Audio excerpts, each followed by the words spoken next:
오늘 본문에는 예수님의 무덤에 갔다가 이제 예수님의 시체가 없어진 것을 그리고 울고 있던 막달라 마리아가 천사들을 만난 천사들을 보게 되는 그런 장면이 기록되어 있습니다.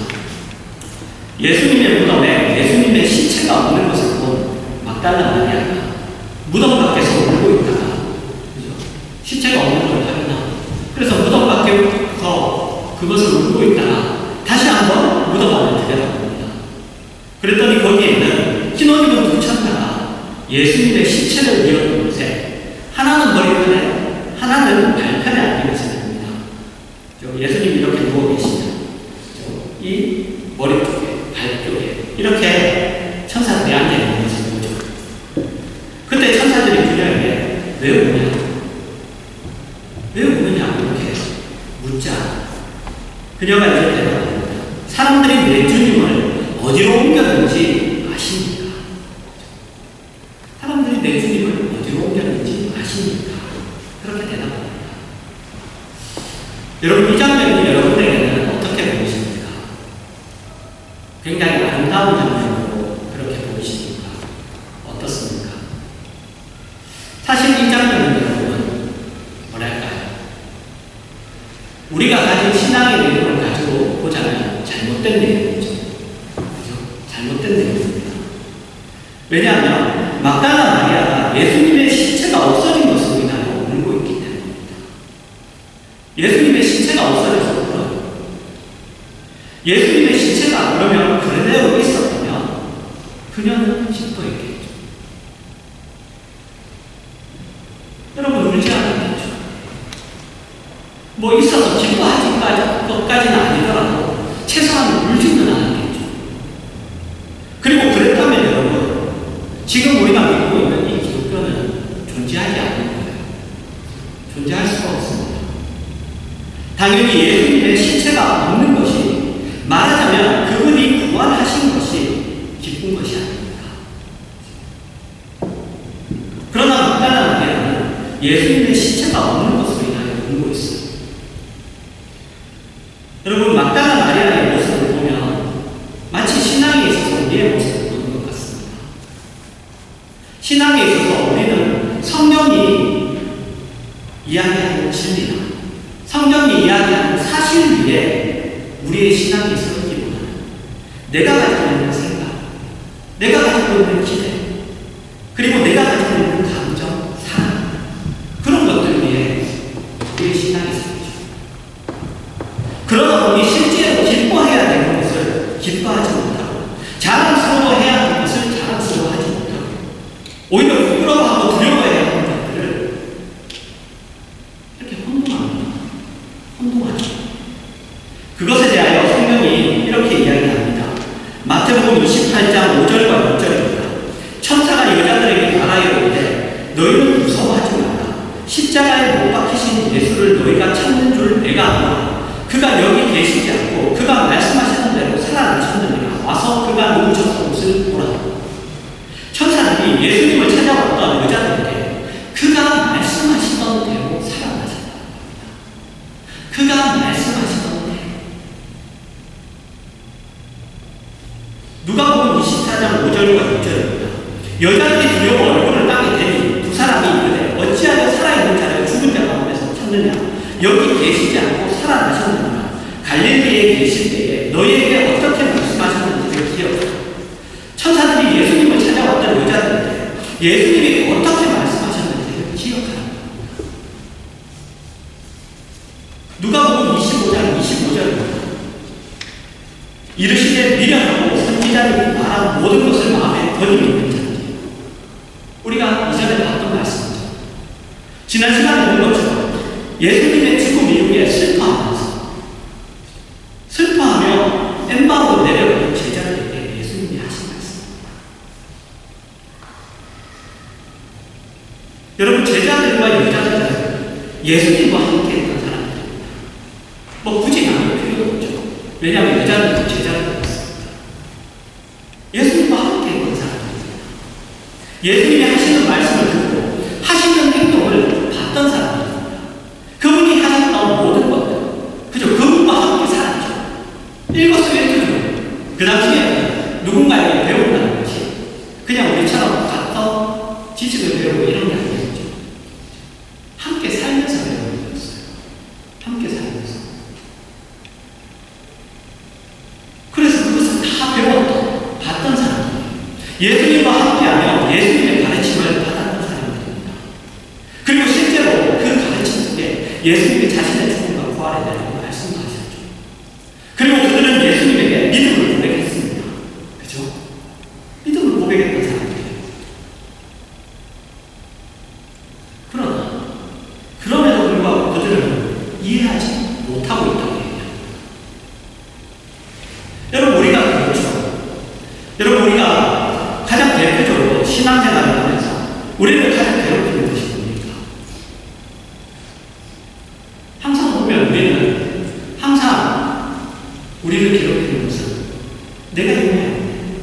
내가 이런 모습으로 사는데 내가 이거야 하는데 내가 하나님을 믿는 자라고 이야기했습니다.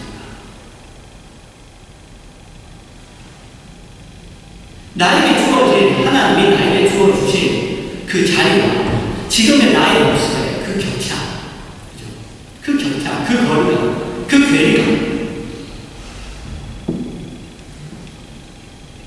그것에 대하여 성경이 이야기하는 사실은 예수님이 우리의 요구에 의해서 허락하신 것이 아니라는 것입니다. 그것은 우리가 믿음의 삶을 시작했지만 믿음의 내용을 전부 알고 있거든. 그 내용의 깊이에 우리가 지금 깊숙이 동참하고 있는 사람이 아니라는 것을 이야기합니다. 우리는 단지 부르심을 받는 사람들이에요. 단지 하나님의 부르심을 받는 사람들이고 그 부르심이 완성되기 위하여 지금 우리의 인생을 하나님의 간섭을 받으며 배우고 있는 사람들이에요. 우리의 인생을 살아가면서 하나님의 간섭을 우리가 받으면서 우리의 인생을 통하여 우리가 가는 자리, 우리가 가져야 되는 내용들을 지금 배우고 있는 겁니다. 처음부터 다 알고 시작하지 않았다는 거예요. 아무것도 모르는 상태에서 그냥 부르심을 받는 거예요. 오늘 본문 12절입니다. 흰옷 입은 두 천사가 예수의 시체이었던 곳에 하나는 머리편에 하나는 발편에 앉았다. 한 천사는 예수님의 머리가 놓였던 곳에 또 한 천사는 예수님의 발이 놓였던 곳에 앉아있다고 합니다. 여러분 왜 이런 기록이 있을까요? 왜 막다나 마리아가 보는데 왜 이런 기록이 있을까요? 이걸 굳이 기록 안 해도 괜찮아요. 그런데 왜 머리편에 앉아있고 발편에 앉아있고 여러분 생각나는 것이 있습니까? 이걸 보면서 생각나는 것이 혹시 있으신가요? 여러분 출애굽기 25장 10절에서 22절입니다.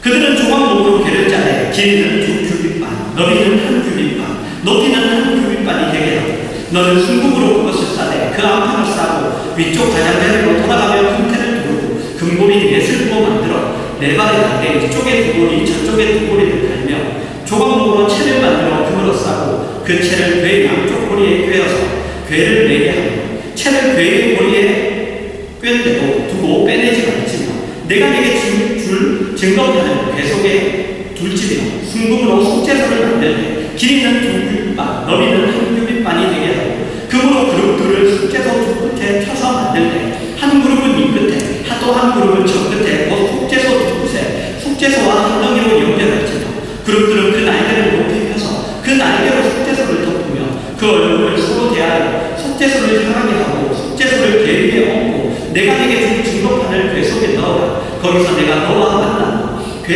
속죄소 위 곧 증거궤 위에 있는 두 그룹 사이에서 내가 이스라엘 자손을 위하여 내게 명령하는 모든 일을 내게 이르리라.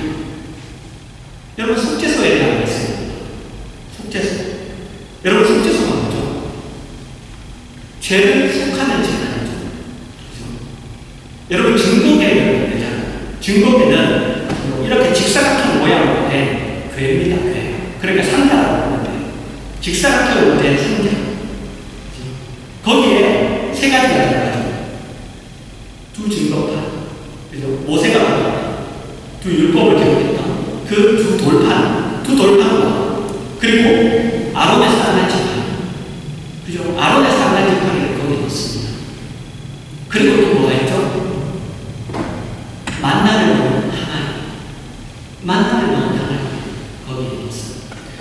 그건 다 뭐냐 하면 그건 다 우리의 죄와 연관되어 있습니다. 다 죄와 연관되어 있어요. 두 돌파, 그죠? 금송아지 만들어죠. 그리고 아론의 3단지상이 모세를 대적했죠. 그리고 만나는 하나님 뭐예요? 그걸 줬는데도 공이 없다. 하나님 앞에 원망합니다. 그 위에다가 이제 속죄소를 덮는 겁니다. 속죄소. 뚜껑이라고 보시면 됩니다. 여기 이렇게 판이 있는데 이렇게 보시면 돼요. 이걸 덮는 거예요. 그래서 이 위에 덮는 이 뚜껑, 그 증거의 위를 덮는 그 언약의 위를 덮는 뚜껑을 속죄소라고 합니다. 그 재단 양쪽에는 그룹 둘이 서로 날개를 만들어 세워져 있어요. 여기에 하나, 여기에 하나. 이렇게 날개를 이렇게 서로 이렇게 떼서 날개가 서로 연결되어 있습니다. 그렇게 두 그룹이 이렇게 세워져 있어요. 여러분, 그룹이란 뭐냐면 천사들의 집중 중에 하나예요. 그런데 경호원 또는 친위자라고 이렇게 볼 수 있어요. 그래서 그룹이 있는 곳에는 누가 계신가? 그룹이 있는 곳에는 하나님이 임재하시는 곳이에요. 그룹이 있는 곳에는. 그 속죄소에 있는, 지성소에 있는 그 모든 것들을 다 거기다가 그룹을 다 새겨놓은 거죠. 그죠?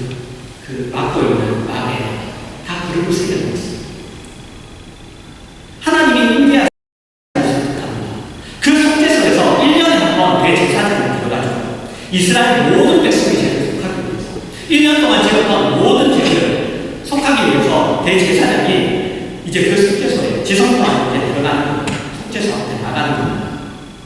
그 제물의 피를 가지고 그 피를 속죄소에 부어요.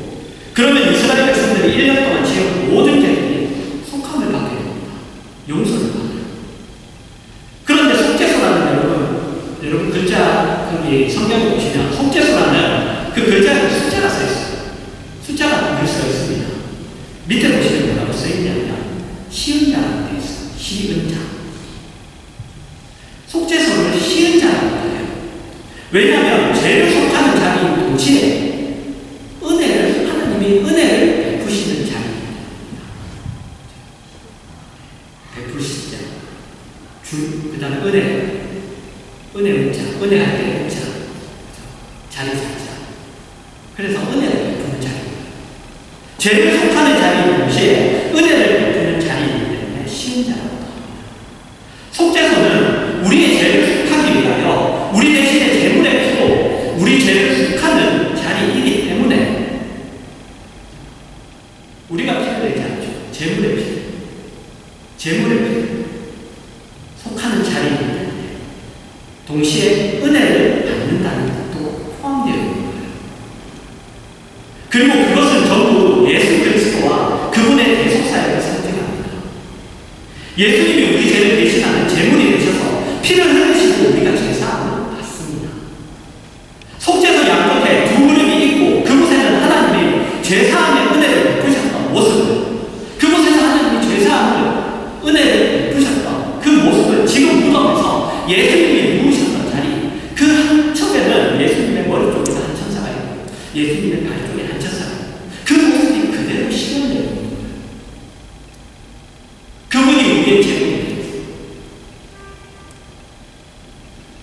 여러분, 우리는 모두 우리가 죄값을 치르지 않았음에도 불구하고 죄사함을 받습니다. 여기 자기가 죄값을 치른 사람이 있나요? 없습니다. 우리는 은혜를 받습니다. 우리에게는 우리가 죄값을 치른 경험이 없어요. 그럼에도 불구하고 실제로 죄값이 치러져서 우리는 의인이라는 결과를 얻었습니다. 그러다 보니 나는 자격이 없는데라는 생각이 들 수밖에 없죠. 그 생각이 들 수밖에 없습니다. 내가 죄값을 치른 적이 없기 때문이죠. 내가 거기에 합당한 것을 한 적이 없기 때문에 그 의인이라는 것을 하는 내가 변한 것이 아닙니다. 내가 의인이지. 내가 변해서 의인이 된 것이 아닙니다. 여러분, 오늘 본문에 막달라 마리아를 보세요. 그녀는 지금 예수님의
때문에 우리가 하나님의 자녀라는 것에 늘 자신이 없을지도 모릅니다.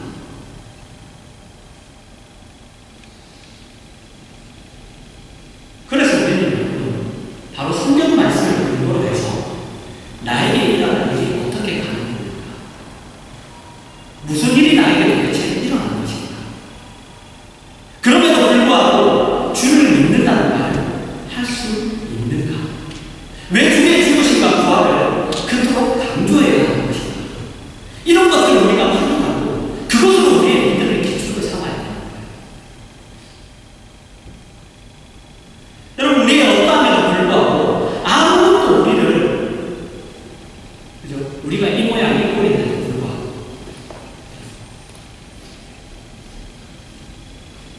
그럼에도 불구하고 어떤 것도 우리를 어떻게 할 수 없는 이유는 우리 각자가 우리 자신을 지키고 있는 것이 아니라 주님이 우리를 지키고 계십니다. 그분이 우리를 지키고 계십니다. 그래서 성경은 우리의 운명, 우리의 결국을 이야기하는 것보다 우리가 얼마나 잘 믿는가를 이야기하는 것보다 예수 그리스도를 보내신 하나님이 우리를 얼마나 사랑하시는가를 얘기해요. 우리의 믿음, 우리의 변화, 우리의 어떠함은 다 그분에게 달려있는 겁니다. 다 그분에게 달려있어요.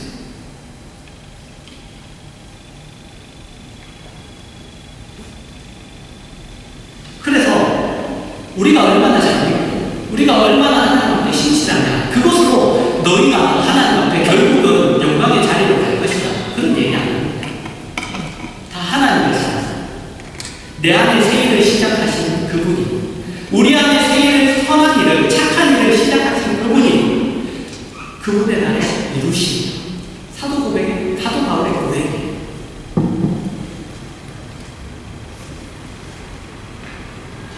여러분, 로마서 8장 31절입니다.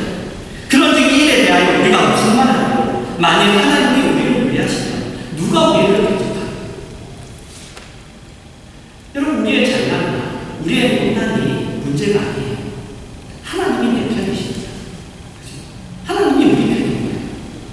32절입니다. 자기 아들을 아끼지 아니하시고 우리 모든 사람을 위하여 내주시니까 어찌 그 아들과 함께 모든 것을 우리에게 주시지 아니하겠느냐.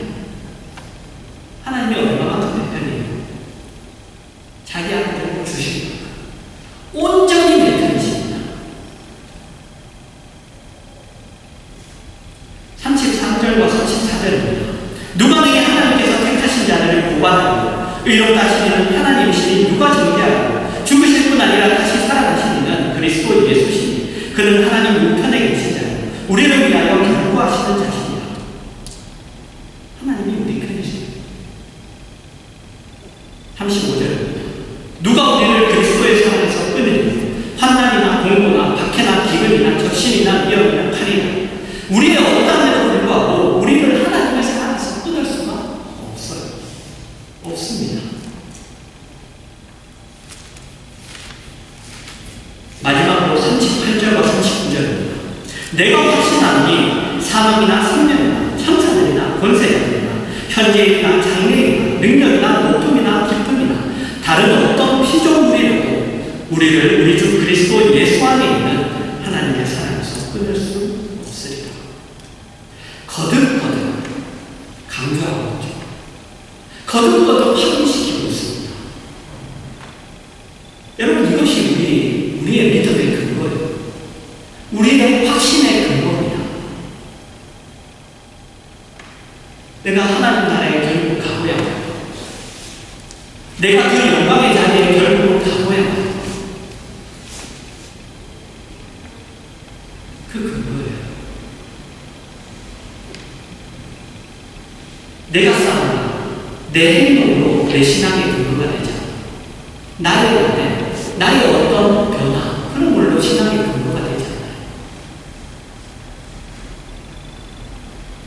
아유, 그러면은 마음대로 이렇게 하면 되겠네. 네, 그거는 화요일날 말씀드릴게요. 네, 그렇게 되지 않아요.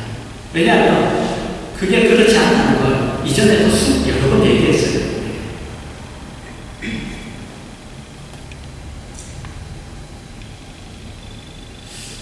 여러분, 오늘 성경이 이야기하는 것은 여러분의 믿음의 근거와 내용을 삼으시기 바랍니다. 성경은 늘 얘기해요. 말씀대로.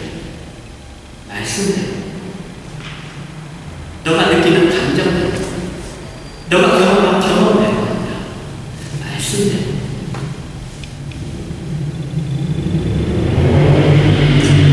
그렇게 여러분의 믿음의 근거와 내용을 삼으셔서 여러분의 어떠함에도 불구하고 흔들리지 마세요. 여러분의 어떠함에도 불구하고